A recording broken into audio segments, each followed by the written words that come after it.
The Enchanted Scepter's farting trick, and the Jester's revenge. Once upon a time in a faraway land there was a magical kingdom, ruled by a king who loved nothing more than a good laugh.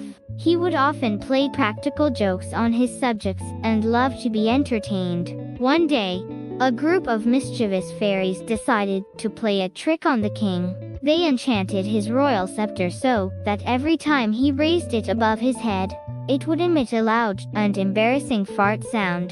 The king was unaware of the enchantment and went about his daily business as usual. But when he entered the throne room to greet his guests, he raised his scepter and let out a thunderous fart sound that echoed throughout the castle. The guests were mortified and the king was left red-faced and embarrassed. But he couldn't help but chuckle at the situation and decided to turn the tables on the fairies. He summoned his jester, a clever and witty man named Jack, and together they came up with a plan to outsmart the mischievous fairies.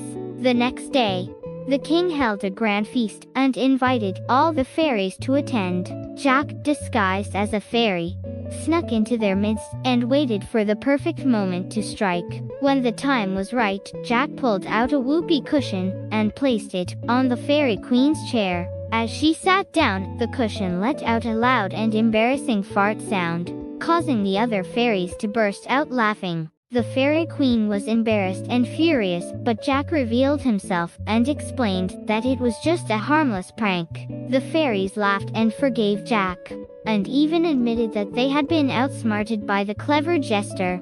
From that day on, the kingdom was filled with laughter and joy, and the fairies and humans lived happily ever after. And the king never raised his scepter above his head again, just to be on the safe side.